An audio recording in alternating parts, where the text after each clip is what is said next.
दीपक बगैर कैसे परवाने जल रहे हैं। कोई नहीं चलाता पर तीर चल रहे हैं। आएगा आएगा आएगा आने वाला। ये रहस्यमय गीत और इसमें रात के अंधेरे कोहरे में छुपी हुई मधुबाला कभी छुपती कभी दिखती, कभी मोमबत्ती हाथ में पकड़े और कभी झूला झूलती हुई। ये फिल्म ब्लैक एंड वाइट थी और लोगों के दिलो दिमाग में छा गई थी और इसी के साथ सुपर डुपर हिट हो गई थी मधुबाला और स्वर कोकिला लता मंगेशकर, जिन्होंने ये सुपरहिट गाना गाया था। फिल्म में मधुबाला जी के हीरो थे दादा मुनि यानी कि अशोक कुमार जी और इस फिल्म को डायरेक्ट किया था कमाल अमरोही साहब ने। तो चलिए बात करते हैं कि इस खूबसूरत सी फिल्म का, जो कि उस समय एक बहुत बड़ी बात थी क्योंकि ये फिल्म पुनर्जन्म पर आधारित थी और भुतहा सी फिल्म होने का एहसास देती थी। सब कुछ बड़ा रहस्यमय लगता था। मैंने इस फिल्म की कहानी पर एक वीडियो बनाया है जो आप जाकर देख सकते हैं। आज जब आप इस फिल्म को देखेंगे तो आपको बहुत बार ऐसा लगेगा कि अरे ये तो सेट लगे हुए हैं और आपको शायद उतना आश्चर्य ना हो, लेकिन आप ये गौर कीजिएगा कि ये उस दौर की बनी हुई फिल्म है जब सारी की सारी चीज़ें बहुत मुश्किल होती थी और अलग तरह की फ़ोटोग्राफी करना भी बहुत कठिन था। तो चलिए बात करते हैं इस रहस्यमय फिल्म का आइडिया कहाँ से आया कमाल साहब को। हाँ, इसके पहले मैं थोड़ा सा स्टोरी का हिंट आपको दे देती हूँ। होता यूँ है कि अशोक कुमार जी, जो कि एक बहुत बड़े बैरिस्टर के बेटे हैं, अपने पिता के खरीदे हुए संगम भवन नाम के महल में रात में आता है। वहां पर उसे एक बूढ़ा माली मिलता है और उसे अपनी ही पेंटिंग दिखती है। तब वो माली से इस महल के बारे में पूछता है और माली उसे बताता है कि ये महल एक राजा ने अपनी प्रेमिका के लिए बनवाया था, लेकिन शादी की पहली रात में ही उसकी हत्या हो गई थी और तब से रानी की आत्मा इस महल में भटक रही है। इतने में तूफान आ जाता है, बिजली कड़कने लगती है और शंकर के पैरों के पास, शंकर यानी अशोक कुमार, एक तस्वीर आकर गिरती है। तस्वीर अशोक कुमार यानी शंकर की ही होती है और उन्हें लगने लगता है कि मैं शायद उस राजा का पुनर्जन्म हूँ और तभी उन्हें गाने की आवाज़ आती है और उन्हें दिखती हैं मधुबाला, जो हाथों में मोमबत्ती लिए कभी छुपती और कभी दिखती हैं। कभी तो वो झूले पर दिखाई देती हैं और फिर झूला खाली होकर के खुद ही झूलता है और कभी वो मोमबत्ती पकड़े हाथ में दिखती हैं। शंकर को डर लगता है और कहीं न कहीं उसे ये एहसास होता है कि ये उसी रानी की आत्मा है। उसका एक दोस्त आकर उसके मन से इस वहम को दूर करने की कोशिश करता है और इसी कश्मकश में शंकर के पिता उसका विवाह कर देते हैं, लेकिन शंकर को वो लड़की बराबर याद आती रहती है और वो अपनी पत्नी के साथ सही व्यवहार नहीं कर पाता है। उसकी पत्नी आत्महत्या कर लेती है और शंकर पर ये इल्ज़ाम लगता है कि शंकर ने ही उसकी हत्या करी है। अदालत में सारा का सारा रहस्य खुलता है और ये पता लग जाता है कि शंकर की पत्नी ने आत्महत्या करी है। अंत में क्या होता है, अगर आप ये जानना चाहते हैं तो मैंने इस फिल्म की कहानी पर एक वीडियो बनाया है, आप जिसे जा कर के देख सकते हैं और मैं उसका लिंक आपको डिस्क्रिप्शन बॉक्स में दे दूंगी। हालांकि यूट्यूब पर बहुत अच्छे प्रिंट में ये फिल्म उपलब्ध है। आप चाहें तो इसे एक क्लासिक फिल्म की तरह अवश्य देखिएगा। खैर, बात करते हैं कि कमाल साहब के दिमाग में इस फिल्म का आइडिया आया कैसे। दरअसल हुआ कुछ यूं था कि कमाल साहब एक बार मैसूरू से मुंबई आ रहे थे और रास्ते में बड़ा घना जंगल पड़ता था। रात हो चुकी थी और कमाल साहब को ऐसा लगा कि उन्हें रात में सफ़र करना सही नहीं रहेगा, क्योंकि जंगल बहुत घना था। तो वो पास के एक डाक बंगले में रुक गए और डाक बंगले में जो चौकीदार था उसकी लड़की उन्हें रात में चाय देने आई और फिर खाना परसने आई। वो लड़की चेहरे पर घूंघट डाले हुए थी और उसके हाथ ही कमाल साहब ने देखे, लेकिन उसके वो हाथ भी बेहद खूबसूरत थे, नाजुक और गोरे। कमाल साहब बार बार यही सोचते रहे कि अगर इस लड़की के हाथ इतने खूबसूरत हैं तो ये लड़की कितनी खूबसूरत होगी। और उसने जो भी खाने पीने का सामान रखा था वो भी बहुत ही सलीके और शिष्टाचार से रखा था। कमाल साहब पूरी रात उसी लड़की के बारे में सोचते रहे और सुबह होने पर उन्होंने जहाँ पर चौकीदार के रहने की जगह यानी आउट हाउस था जाकर झांका। तब चौकीदार ने उन्हें टोका। जब उन्होंने चौकीदार से पूछा कि वो लड़की कौन है तो उसने बताया कि वो मेरी विधवा बहू है। और बस कमाल साहब को आइडिया क्लिक कर गया और उन्होंने तत्काल पुनर्जन्म पर आधारित महल फिल्म की ये कहानी लिख डाली। बॉम्बे टॉकीज के लिए अशोक कुमार जी उनके फेवरेट हीरो थे, तो ये तो बिल्कुल तय था कि इस फिल्म महल के हीरो होंगे अशोक कुमार जी और उनकी पत्नी के रोल के लिए विजय लक्ष्मी को चुना गया और मित्र की भूमिका दी गई कनु राय जी को। शंकर के पिता का पाठ कुमार नाम के अभिनेता को दिया गया और नायिका की भूमिका के लिए 40,000 रुपए देकर सुरैया जी के साथ बातचीत हो गई थी। फिल्म की कहानी, उसका स्क्रीन प्ले और डायलॉग्स कमाल अमरोही साहब ने करा था।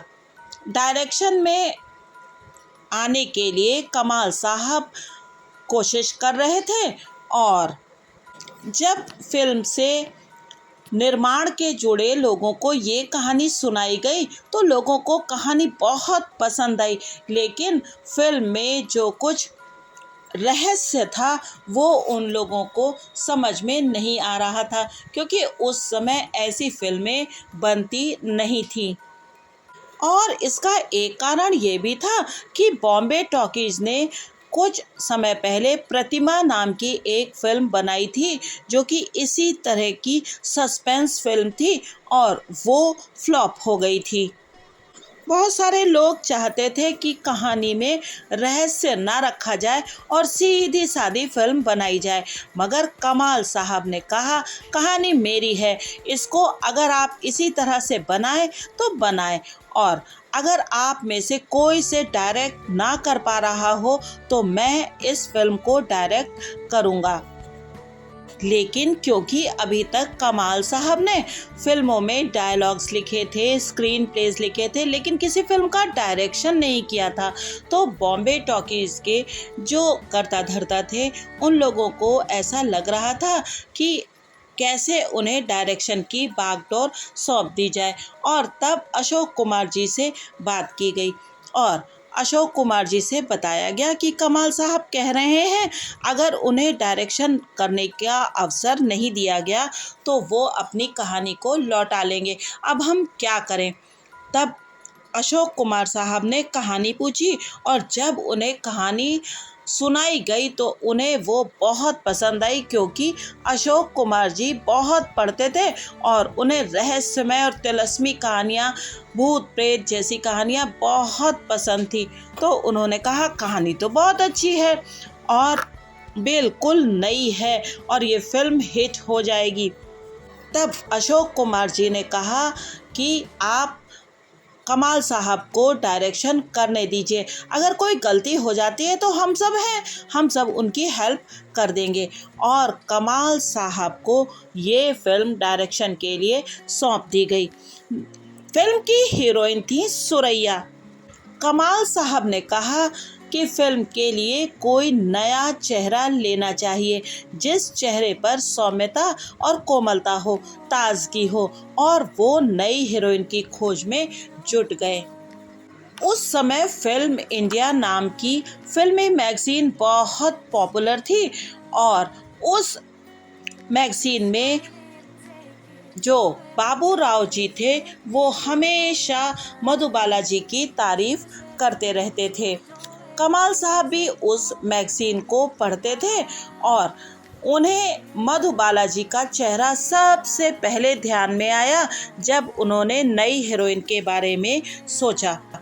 वो मधुबाला के पिताजी अताउल्ला खान तक पहुंचे और उस समय उन्होंने बिल्कुल साधारण कपड़ों में मधुबाला जी को देखा, लेकिन वो उस समय भी बेहद खूबसूरत लग रही थी। और बस कमाल साहब ने जिद कर ली कि अगर ये फिल्म बनेगी तो मधुबाला जी को लेकर के ही बनेगी। अब सुरैया जी के साथ जो कॉन्ट्रैक्ट 40,000 रुपए में हो चुका था, उसे तोड़कर मधुबाला जी के साथ एक नया कॉन्ट्रैक्ट साइन किया गया। इस कॉन्ट्रैक्ट में अताउल्ला खान साहब ने एक शर्त जोड़ दी। शर्त ये थी कि फिल्म के हीरो अशोक कुमार ही होंगे, दूसरा कोई नहीं। बॉम्बे टॉकीज की तो मानो मन चाही मुराद पूरी हो गई और कॉन्ट्रैक्ट साइन हो गया। उसके बाद मधुबाला जी को फिल्म के लिए बनाई गई ड्रेसेस पहनाई गई और बॉम्बे टॉकीज के फोटोग्राफर जो कि जर्मन थे, जोसेफ विर्सिंग से उनका स्क्रीन टेस्ट करने को कहा गया। कमाल साहब खुद विर्सिंग को बता रहे थे कि कैसे टेस्ट लेना है। 3-4 घंटों की मेहनत के बाद स्क्रीन टेस्ट हुआ और दूसरे दिन टेस्ट के रिजल्ट आने वाले थे। कमाल साहब बहुत ही ज़्यादा चिंतित थे और सोच रहे थे कि टेस्ट कैसे होंगे, लेकिन जो तस्वीरें आई थीं उनसे वो बहुत मायूस हो गए, क्योंकि तस्वीरें बिल्कुल अच्छी नहीं थीं। तब कमाल साहब ने सोचा कि ऐसा हो कैसे सकता है, मधुबाला तो इतनी खूबसूरत हैं, उनकी ऐसी तस्वीरें कैसे आई। और फिर उन्होंने पता लगाया तो उन्हें अंदर की बातें पता लगी और उन्हें बहुत ख़राब लगा। उसी समय अशोक कुमार साहब कोलकाता से मुंबई आए थे। कमाल साहब सीधे उनके दफ्तर में पहुंचे और उनकी मेज पर स्क्रीन टेस्ट की तस्वीरें पटक कर बोले, अगर ऐसी धोखाधड़ी करनी हो तो पहले ही बता दीजिए, मैं यहाँ से चला जाता हूँ, फिर चाहे मर भी जाऊँ, स्टूडियो में पैर नहीं रखूँगा। अशोक कुमार जी ने फोटो हाथ में लेकर शांत भाव से पूछा, क्या हुआ कमाल साहब? तब वे बोले कि डायरेक्टर बोर्ड के किसी ने मेकअप मैन को फुसलाकर उससे अच्छा मेकअप नहीं करवाया था। इसकी जानकारी होने के बावजूद विरसिंह ने मधुबाला का स्क्रीन टेस्ट लिया और उसके रिजल्ट एकदम बुरे आए।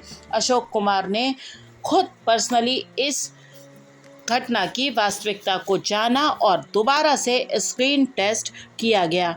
अब की बार जो रसेस आए और जो फोटोग्राफ्स आए उससे सब हैरान हो गए।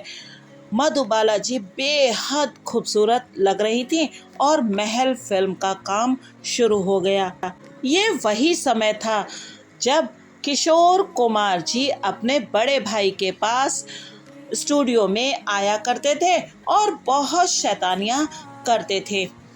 बॉम्बे टॉकीज में मेकअप रूम पहली मंजिल पर था और सीढ़ियाँ चढ़कर शूटिंग के लिए मेकअप करवाने के लिए ऊपर जाना पड़ता था। एक बार रात में शूटिंग थी और मधुबाला जी को 9 बजे का टाइम दिया गया था। मधुबाला जी अपने समय पर शूटिंग के लिए पहुंचने के लिए बहुत ज़्यादा प्रसिद्ध थीं और 8 बजे से पहले आकर उन्होंने अपना मेकअप पूरा करवा लिया। ये बात सबको पता थी। स्टूडियो शहर के बाहर था और चारों तरफ सन्नाटा था। लाइट केवल उन्हीं जगहों पर जल रही थी जहां उनकी ज़रूरत थी और सारी जगहों की लाइटें बंद थी। मधुबाला ठीक 8 बजे के करीब वहाँ पर आई और मेकअप रूम में जाने लगी। किशोर कुमार जल्दी से मेकअप रूम जाने वाले रास्ते में छिप गए और जब वो हंसती हुई अपना मेकअप करवाने के लिए सीढ़ियाँ चढ़ने लगी, तभी जब वो मेकअप रूम का दरवाज़ा खोलकर अंदर जाने वाली थी कि डरावने चेहरे वाला एक आदमी पागलों की तरह नाचता हुआ उनके सामने आकर नाचने लगा। मधुबाला डर के मारे एकदम से चीख पड़ी। उनकी चीख सुनकर स्टूडियो के और सारे लोग उनकी ओर दौड़े और उन्होंने देखा कि किशोर कुमार साहब हाथों में एक भयानक मुखौटा लिए मधुबाला जी की ओर देखकर हंस रहे हैं। अशोक कुमार जी इससे बहुत नाराज़ हुए और उन्होंने बहुत कड़े शब्दों में किशोर कुमार जी को सबके सामने डांटा कि ऐसी बचकाना हरकतें करते हुए तुम्हें शर्म नहीं आती? अगर ऐसा करना है तो कल से स्टूडियो में मत आना। और ये कहकर उन्होंने किशोर कुमार जी से वो मुखौटा छीन लिया और अपने दफ्तर में चले गए। पर किशोर कुमार कहाँ मानने वाले थे। वो अगले दिन भी स्टूडियो में आ गए और मेकअप रूम में नहीं गए और नीचे से वो देख रहे थे तो मेकअप रूम का जैसे ही दरवाज़ा मधुबाला जी ने खोला कि एक और बहुत ही भयानक चेहरे वाला आदमी उनके सामने आ गया और उनके चारों तरफ चक्कर काटते हुए नाचने लगा।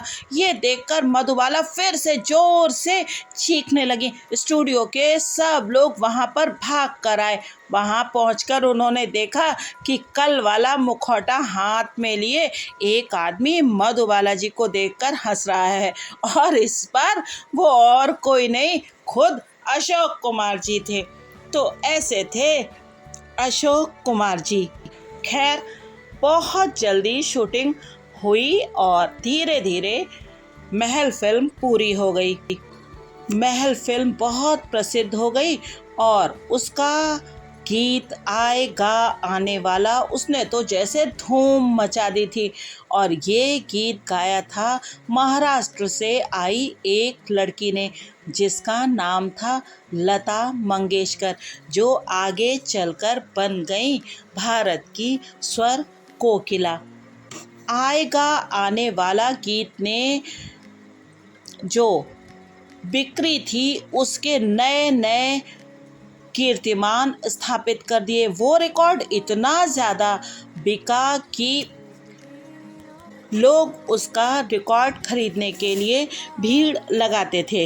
हालांकि पहले डिस्ट्रीब्यूटर्स इस फिल्म को खरीदना नहीं चाहते थे, लेकिन बाद में ये फिल्म बहुत चली और उस फिल्म ने एक और काम किया कि सस्पेंस फिल्में हिंदुस्तान में बनाने का एक नया दौर शुरू हो गया। और महल ने एक और काम किया कि मधुबाला टॉप की हीरोइनों में गिनी जाने लगी। अगले भाग में जानेंगे मधुबाला का क्या हुआ।